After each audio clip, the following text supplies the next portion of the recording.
Assalamualaikum warahmatullahi wabarakatuh. Kita lanjutkan materi matematika diskrit, masih membahas bab graf sampai pada lintasan dan sirkuit Euler. Sebelumnya sudah saya singgung tentang lintasan dan sirkuit. Lintasan itu adalah barisan selang-seling antara simpul sisi. Kemudian sirkuit adalah lintasan yang berawal dan berakhir di simpul yang sama. Kita sekarang akan membahas tentang lintasan dan sirkuit Euler.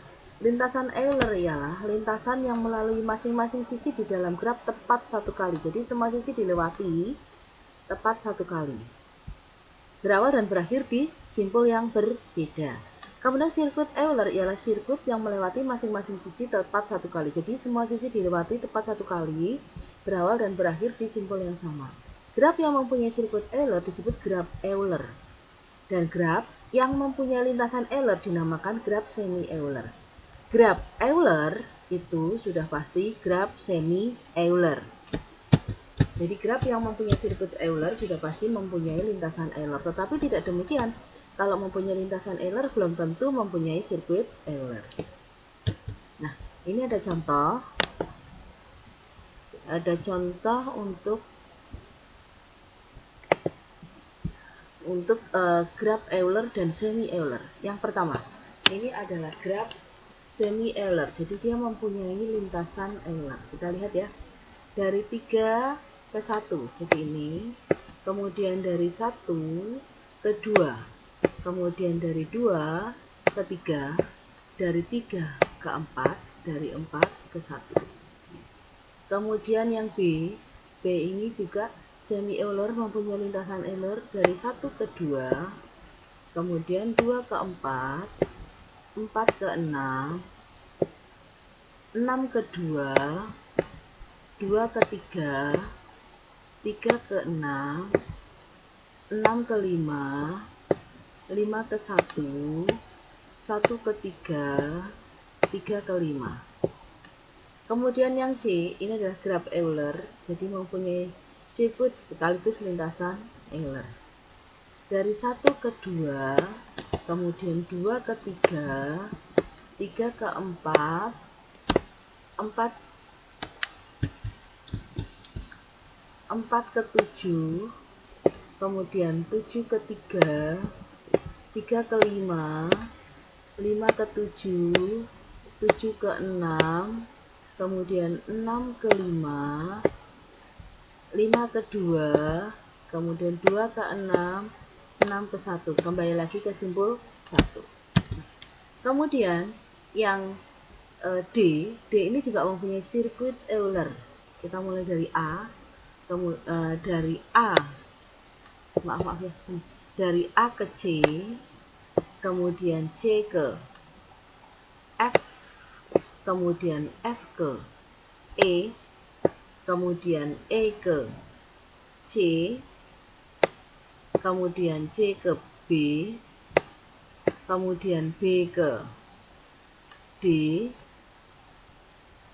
B ke D berarti di sini, kemudian D ke E, D ke E, kemudian E ke A ke D, D ke F, F ke B, kemudian B ke A. Kemudian yang yang E ini tidak mempunyai lintasan maupun sirkuit Euler, yang ini tidak mempunyai ya. Kemudian yang F ini mempunyai lintasan Euler. Kita coba dari B ke E ke D, D ke B, B ke A ke D, D ke C, C ke A. Ya, jadi mempunyai lintasan Euler. Nah, ini tadi graf A, B, E, F. Ini adalah graf semi Euler, hanya mempunyai lintasan Euler, sedangkan yang C dan D ini adalah graf Euler, mempunyai lintasan sekaligus sirkuit Euler. Graf tidak berarah memiliki lintasan Euler jika dan hanya jika terhubung dan memiliki dua buah simpul berderajat ganjil atau tidak ada simpul berderajat ganjil sama sekali. Kita lihat ya. Memiliki lintasan Euler hanya dan jika hanya terhubung dan memiliki dua buah simpul berderajat ganjil atau tidak ada simpul berderajat ganjil sama sekali. Ini, Anda lihat di sini, yang A, yang tadi yang mempunyai lintasan adalah A, B, F, ABF ya, ABF ya, ABF. Kita lihat apakah ini memenuhi syarat. Syaratnya adalah mempunyai lintasan Euler jika mempunyai dua simpul berderajat ganjil atau tidak sama sekali. Ya, ini mempunyai dua simpul berderajat ganjil. Ini 3, 3, di sini 2, 2 ya. Kemudian yang ini, apakah mempunyai dua simpul berderajat ganjil? Ya, ini simpul berderajat ganjil. Saya lingkari aja ya. Nah, yang ini juga saya lingkari. Ini juga saya lingkari. Kemudian yang ini, apakah mempunyai dua simpul berderajat ganjil? Ini 4, 2, 3, 3, 2. Berarti ini ya. Yang ini ganjilnya. Kemudian yang ini, yang E. Apakah mempunyai dua simpul berderajat ganjil? Ya, ternyata dia simpul berderajat ganjilnya ada 4. Ya. Kemudian yang ini, apakah dia mempunyai, karena tadi dia graf Euler, mempunyai sirkuit Euler. Graf yang mempunyai sirkuit Euler sudah pasti mempunyai lintasan Euler. Apakah dia memenuhi syarat untuk lintasan Euler? Euler tadi syaratnya adalah mempunyai dua simpul berderajat ganjil atau tidak ada simpul berderajat ganjil sama sekali. Nah, Anda lihat 2, 4, 4, 4, 4, 4. Jadi dia tidak mempunyai simpul berderajat ganjil. Berarti memenuhi syarat. Yang ini, ya, simpulnya ini berderajat 4, 4, 4, 4, 4, 4 ya. Semua simpul berderajat 4. Genap ya. Berarti dia memenuhi syarat sebagai graf semi Euler. Ya. Lanjut. Graf tidak berarah G adalah graf Euler memiliki sirkuit Euler jika dan hanya jika setiap simpul berderajat genap. Anda lihat di sini. Ini tadi graf Euler mempunyai sirkuit Euler. Apakah setiap simpulnya berderajat genap? 2, 4, 4, 2, 4, 4, 4. Benar. Yang ini 4, 4, 4, 4, 4, 4. Ya, benar.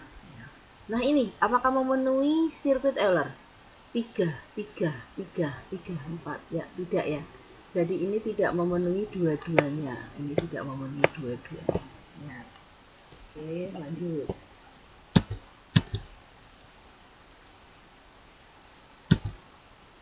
Graf berarah G memiliki sirkuit Euler jika dan hanya jika G terhubung dan setiap simpulnya memiliki derajat masuk dan derajat keluar yang sama. Dia memiliki lintasan Euler jika dan hanya jika G terhubung dan setiap simpulnya memiliki derajat masuk dan derajat keluar yang sama kecuali dua simpul. Yang pertama memiliki derajat keluar 1 lebih besar derajat masuk dan yang kedua memiliki derajat masuk 1 lebih besar dari derajat keluar. Jadi gini, kalau yang Euler ya untuk graf berarah, kalau yang Euler ini adalah memiliki derajat, setiap simpulnya memiliki derajat masuk dan derajat keluar yang sama. Nah, kalau yang semi Euler atau mempunyai lintasan ini setiap simpulnya mempunyai derajat masuk dan derajat keluar yang sama kecuali dua buah simpul yang saling melengkapi. Artinya misalnya kalau simpul 1 berderajat 3 ya, masuknya 2 keluarnya 3 misalnya. Nah, nanti simpul satunya ini melengkapi. Masuknya 3, keluarnya 2. Seperti itu. Nah, contoh ini. Ini adalah mempunyai sirkuit Euler, tapi ini ada kekeliruan ya. Nih. Anda lihat kalau misalnya dari A ke G, G ke C, C ke B, B ke G. Nah, ini harusnya panahnya ke sana. Nah, G ke E ke D, D ke F, ini juga harusnya panahnya ke sana. Nah, D ke F, kemudian F ke A. Anda periksa, Apakah setiap simpul berderajat masuk dan keluar yang sama? Sebentar, ini tak kasih gini supaya nggak ngerajut. Nah, ya. Simpul A masuk 1 keluar 1. Simpul B masuk 1 keluar 1. Simpul C masuk 1 keluar 1. Simpul G masuk 2 keluar juga 2. Setelah diganti lo ya. Kemudian simpul D masuk 1 keluar 1. Simpul E masuk 1 keluar 1. Simpul F masuk 1 keluar, masuk 1 keluar 1. Ya, jadi ini memenuhi sirkuit. Nah, kemudian yang B. Yang B ini mempunyai lintasan. Ya, coba Anda lihat dulu. Anda lihat di sini syarat dari sirkuit apakah terpenuhi ya? Kalau sirkuit berarti setiap simpulnya mempunyai derajat masuk dan derajat keluar yang sama. C masuk 1 keluar 1. B masuk 2 keluar 1. A masuk 1 keluar 1. D masuk 1 keluar 2. Jadi ini nggak memenuhi syarat untuk sirkuit, tetapi dia memenuhi syarat untuk lintasan ya. Ini yang A dan C masuk 1 keluar 1, yang B dan D masuk, yang B itu masuk 2 keluar 1, yang D melengkapi masuk 1 keluar 2, maka dia mempunyai lintasan ya. Sekarang kita lihat ini dari D ya. D ke A ke B, B ke D, D ke C, C ke B ya. Kemudian yang C ini tidak mempunyai lintasan maupun sirkuit. Anda lihat, yang D ini masuk 2, ya, keluar 2, yang C masuk 1 keluar 1, yang A masuk 1 keluar 1, yang B keluar 2. Ya, ini memang saling melengkapi antara B dan D, tetapi ini tetap harus ada, ini kan keluar semua yang D, yang B juga keluar semua. Ada masuk 1, keluar 1 ya, maaf, masuk 1 keluar 1. Ini harusnya enggak demikian. Jadi ini harus ada yang masuk ke depan. Jadi setiap simpul itu harus ada yang masuk dan ada yang keluar. Kalau ini cuma keluar semua. Jadi maka ini tidak memenuhi ya yang ini ya. Kalau kita coba aja juga ya. Kita coba dari A, B, C. Nah, nggak bisa. Kalau dari D, A, B, C nggak bisa. Dari D, C. Nah, berhenti sudah. Jadi ini memang nggak bisa ya. Ini tidak bisa. Nah, sekarang ini bulan sabit Muhammad ini dikatakan mempunyai sirkuit Euler. Apakah benar ya? Kita coba aja dari sini ya. Nih. Ini kemudian ke sini. Ini sudah dicoba sih ya. Sudah dicoba dan ini memenuhi.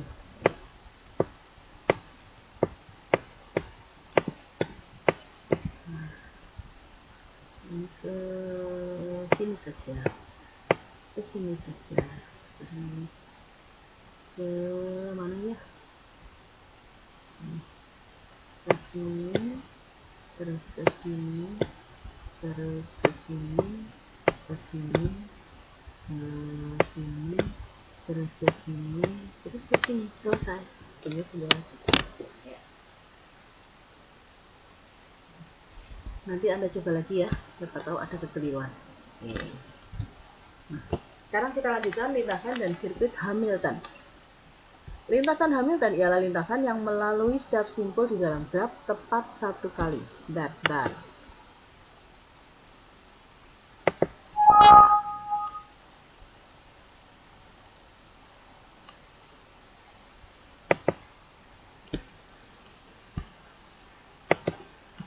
Lintasan dan sirkuit Hamilton.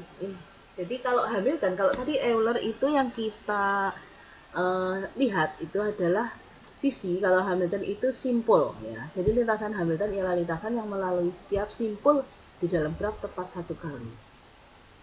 Jadi ini berawal dan berakhir di simpul yang berbeda. Kalau sirkuit Hamilton ialah sirkuit yang melalui tiap simpul di dalam graf tepat 1 kali, kecuali simpul asal sekaligus simpul akhir yang dilalui 2 kali. Jadi simpul sirkuit Hamilton melalui setiap simpul di dalam graf, semua simpul di dalam graf tepat 1 kali berawal dan berakhir di simpul yang sama. Graf yang memiliki sirkuit Hamilton dinamakan graf Hamilton, sedangkan yang hanya memiliki lintasan Hamilton disebut graf semi Hamilton. Graf Hamilton sudah pasti graf semi Hamilton, tetapi graf semi Hamilton belum tentu graf Hamilton. Contoh yang A ini, Anda lihat ya, dari 4 ini mempunyai lintasan ya, Anda lihat 4, 1, 2, 3, atau kalau misalnya 4, 1, 3, 2, itu juga bisa. Oke. Kemudian yang B ini memiliki lintasan ya, mempunyai sirkuit ya, ini 1, 2, 3, 4, 1 ya, mempunyai sirkuit. Ini salah ya, ini mempunyai sirkuit Hamilton 1, 2, 3, 4, 1. Kalau yang C ini tidak mempunyai lintasan maupun sirkuit ya, ini 1, 4, 3, 2 nya nggak bisa, 1, 4, 2, 3 nya nggak bisa, 2, 4, 3, satunya tidak ikut. Jadi yang ini tidak mempunyai lintasan maupun sirkuit. Yang A lintasan, yang B sirkuit. Kemudian ini dodecahedron Hamilton. Ini adalah gambaran bola ya, gambaran bola. Nah, ini mempunyai lintasan sirkuit Hamilton. Jadi bola ini kalau anda gambar seperti ini ya. Jadi ini kan bola kan ada sekelima seperti itu ya. Nah, kita titik-titik ini simbolnya, ini merupakan sirkuit Hamilton. Nanti kalau yang punya bola silahkan dicoba. Nah, teorema syarat cukup, jadi bukan syarat perlu. Supaya graf sederhana G dengan N lebih besar sama dengan 3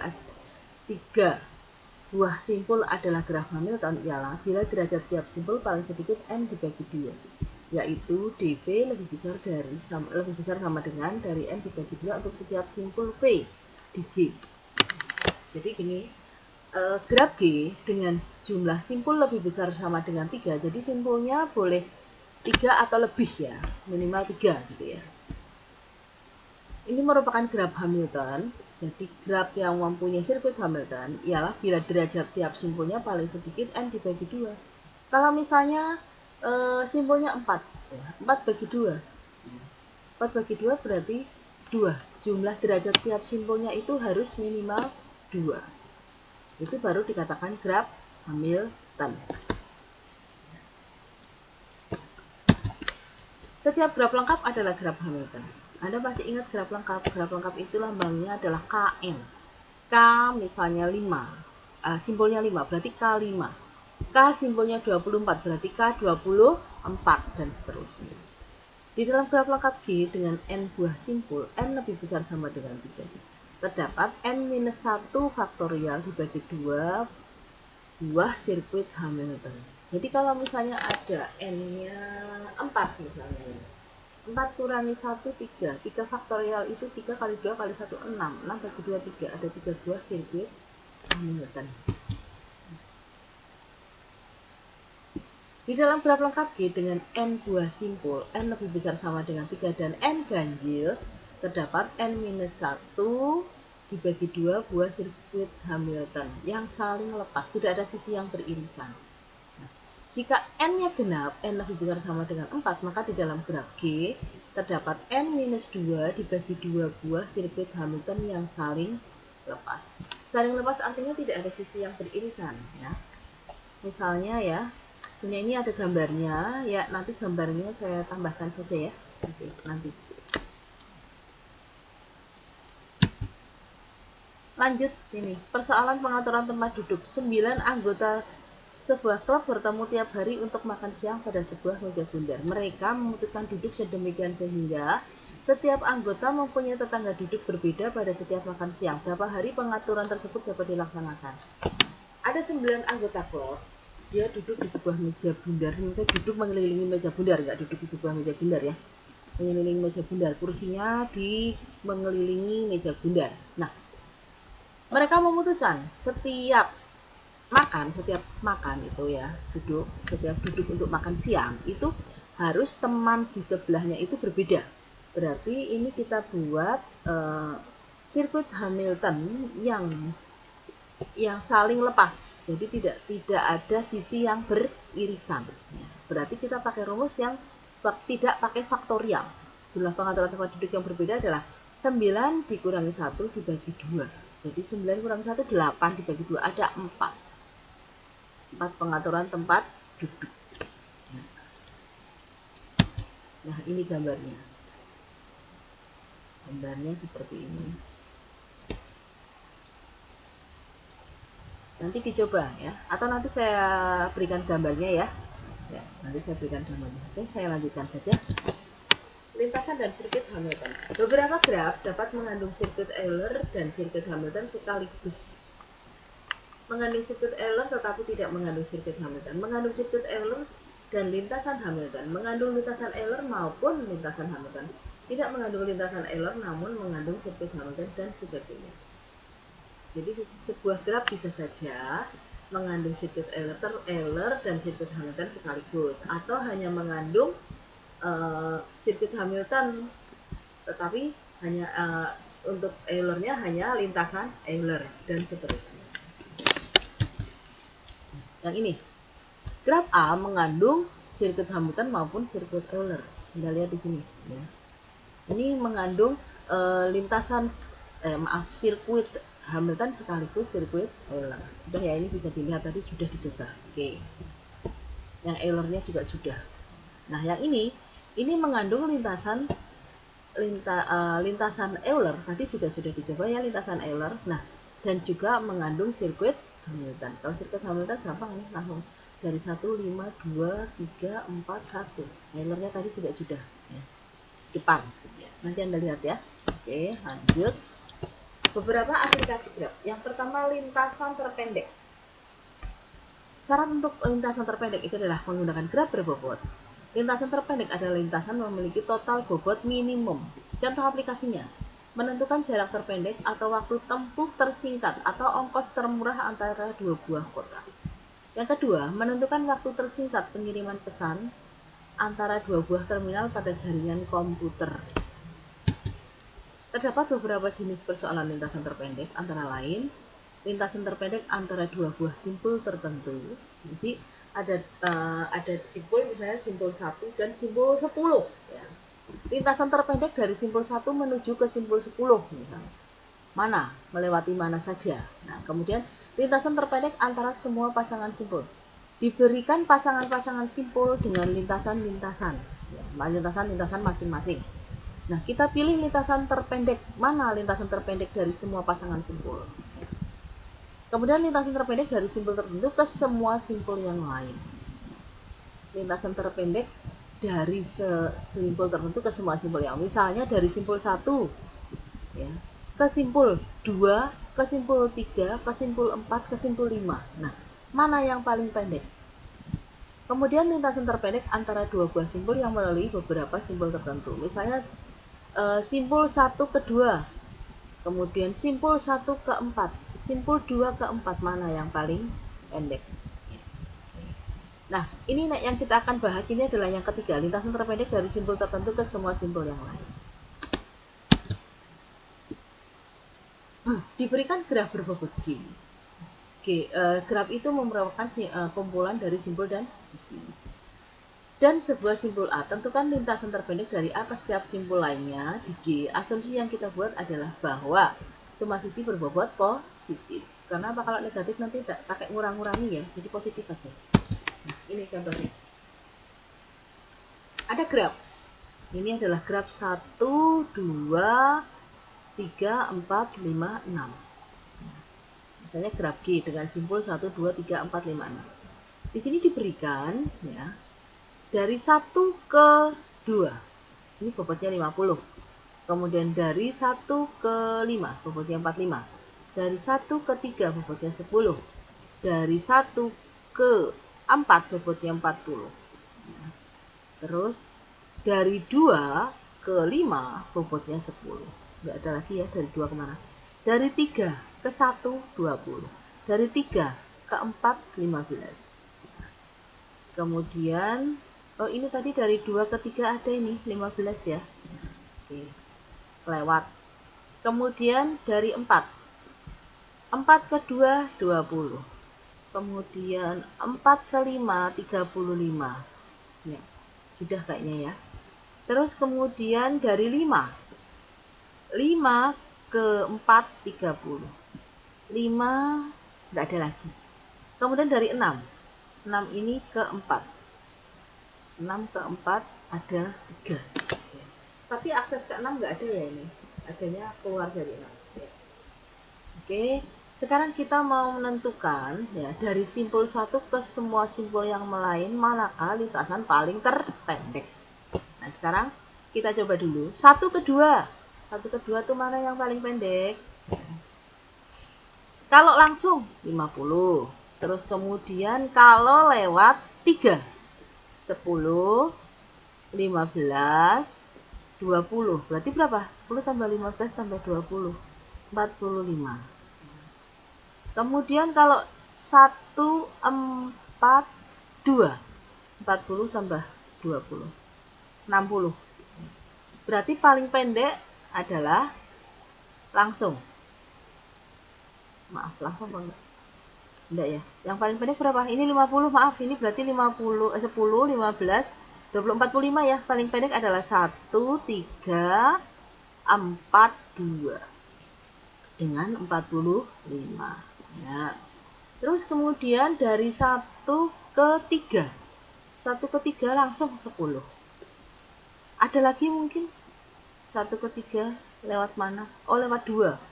65. Oh, lebih panjang nggak usah. Berarti ini paling pendek adalah 1 ke 3, 10. Oke. Kemudian dari 1 ke 4. 1 ke 4 langsung 40. 1 ke 4 lewat 3. 10 tambah 15, 25. Apakah ada yang lebih pendek dari 25? Sepertinya tidak ada. Jadi 1 ke 4 paling pendek adalah 25. Nah, sekarang 1 ke 5. 1 ke 5 ya. Kalau langsung 45. Kalau lewat 2 itu 60 ya. 50 tambah 10 60. Kalau lewat 3 coba 10, kemudian ke sini 25, terus ke sini 45, 55. 55. Jadi lewat 1 3 4 2 5 itu adalah 55. Berarti yang paling pendek mana? Ini tadi ke sini, ke sini, ke sini 55. Berarti paling pendek langsung ya 45, 1 ke 5. 1 ke 6. Nah, 1 ke 6 karena nggak ada akses ke 6, nggak ada panah ke 6, berarti nggak bisa. Berarti tadi kita tulis di sini. Dari yang paling pendek adalah 1 ke 3, 10. Rute lintasan terpendeknya 1, 3, 10. Terpendek kedua tadi itu adalah 1 ke 4 dengan 25. Rutenya, lintasan terpendeknya 1, 3, 4, 25. 1, 3, 4, 25. Kemudian kedua itu 45. 1 ke 2, 45. Lewat mana? 1, 3, 4, 2. 45. Kemudian 1 ke 5. 1 ke 5 juga 45. Nah, langsung ya 1 ke 5, 45. 1 ke 6 tidak ada. Ya, jadi nanti Anda sebelum bikin tabel seperti ini, Anda bikin apa ya? Coret-coretan dulu lah ya. Tulis ini ditulis dulu di kertas buram atau kertas apa, kertas untuk coret-coret gitu ya. Nah, kemudian nanti kalau sudah ketemu yang paling pendek, misalnya dari tadi 1 ke 2 paling pendek mana, 1 ke 3 paling pendek mana, nah, Anda pilih ya yang paling pendek. Nah, kemudian disusun di sini dari yang jaraknya terpendek. Nah, udah. Oke ya, nanti caranya mengerjakan seperti itu. Ya. Lanjut. Ini menggunakan algoritma segera tadi untuk menentukan lintasan terpendek ya. Ini algoritmanya. Lanjut sekarang beberapa aplikasi graf masih yang B adalah persoalan perjalanan pedagang atau Traveling Celebration Program TSP. Diberikan sejumlah kota dan jarak antar kota.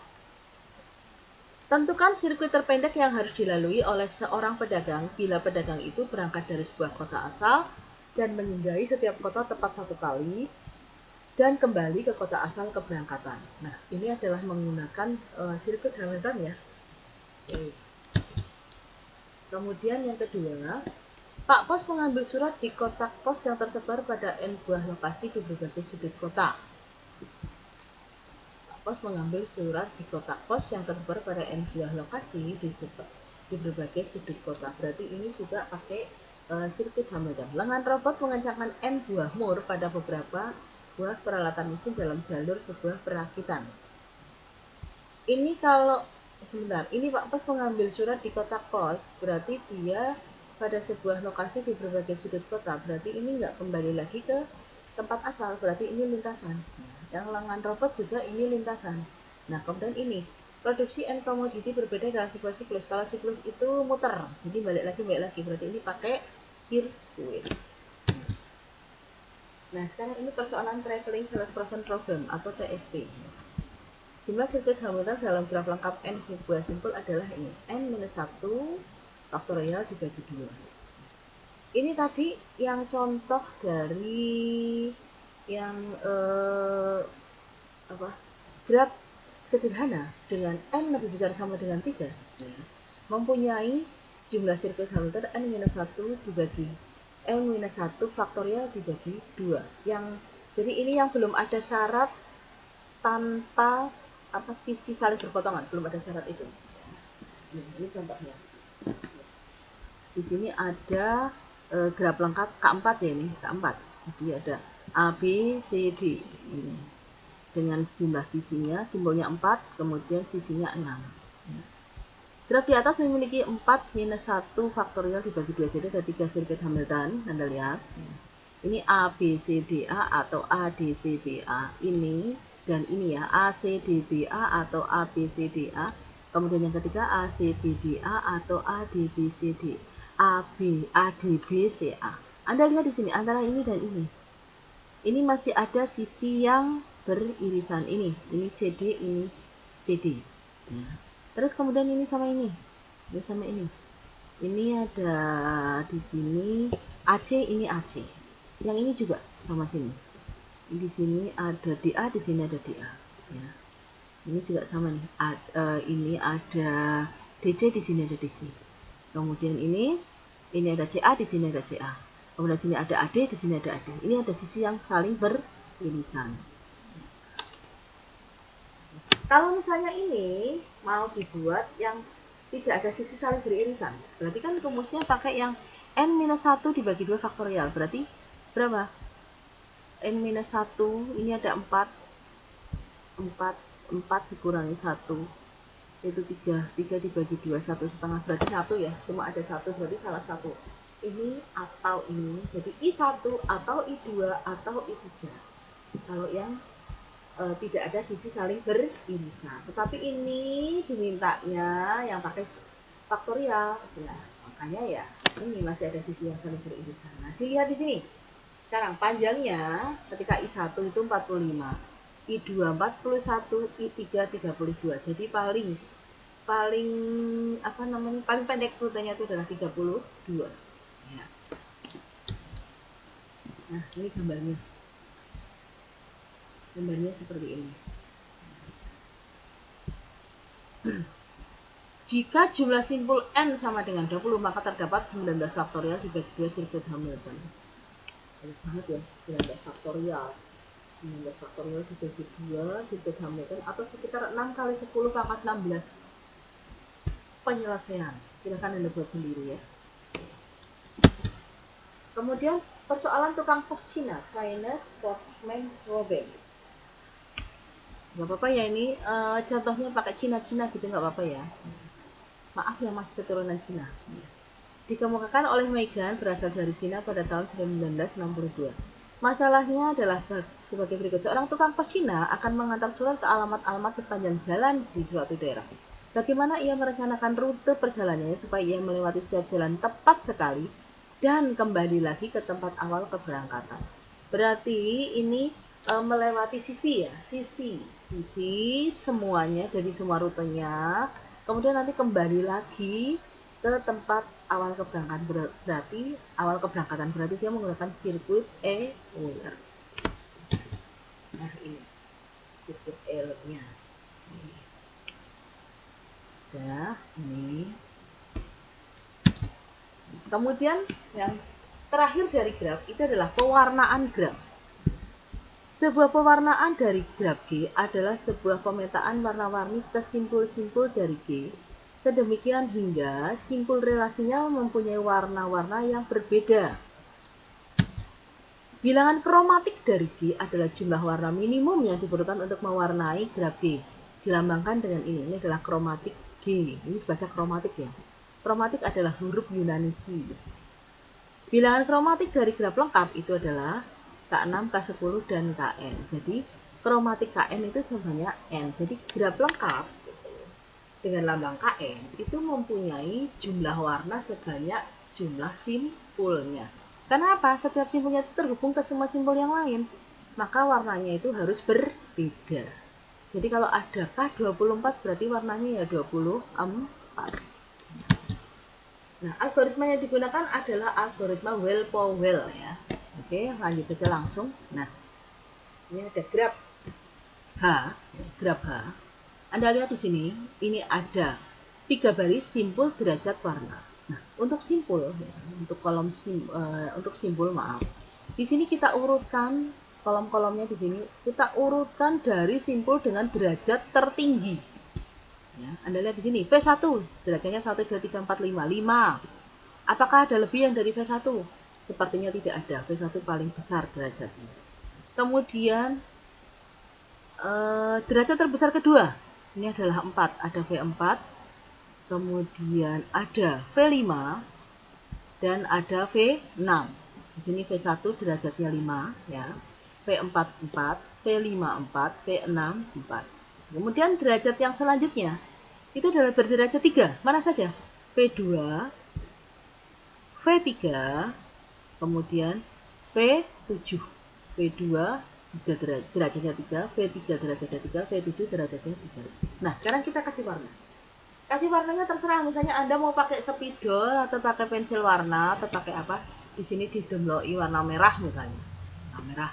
Di sini warna hijau, itu juga boleh, atau pakai simbol juga boleh, atau pakai kayak gini, ini pakai huruf ya, itu juga boleh. Nah, sekarang sini Anda lihat P1, misalnya kita kasih warna A, P1 kita kasih warna A.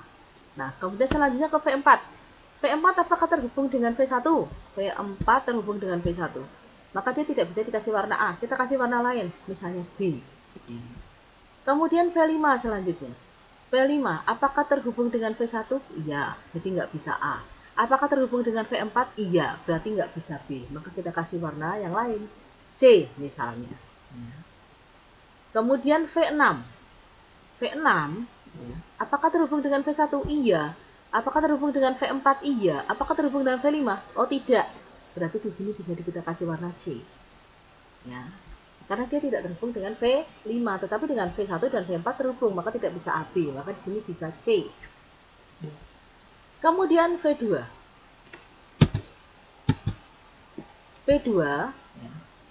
V2 Anda lihat di sini, terhubung dengan V1, berarti tidak bisa A. Terhubung dengan V5.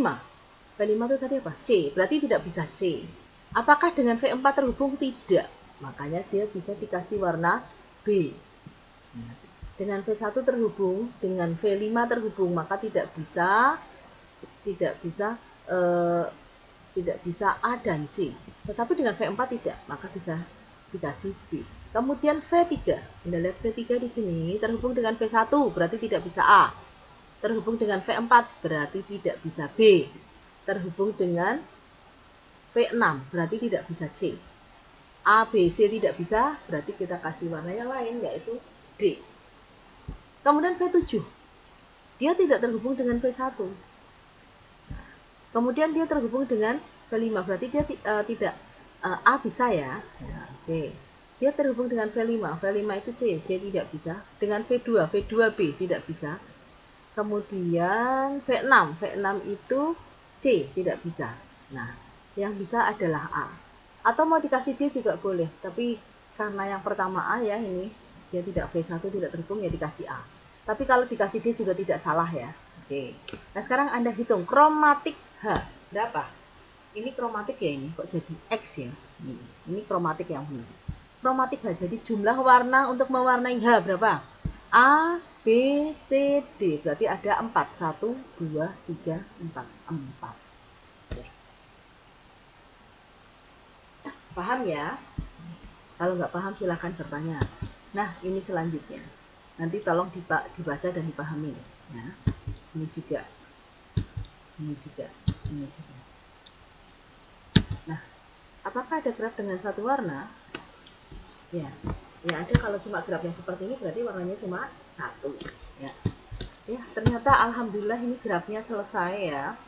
Berarti untuk graf cukup sampai di sini. Nanti untuk tugas saya berikan selanjutnya ya, tugasnya nanti. Oke. Jadi nanti saya umumkan tugasnya, kemudian juga nanti saya akan beritahu biasanya ujian yang keluar yang mana ya. Terus untuk minggu depan kita lanjutkan ke bahasan pohon ya, di bab terakhir. Ya udah, pertemuan hari ini kita tutup sampai di sini. Sampai jumpa lagi minggu depan insya Allah. Wassalamualaikum warahmatullahi wabarakatuh.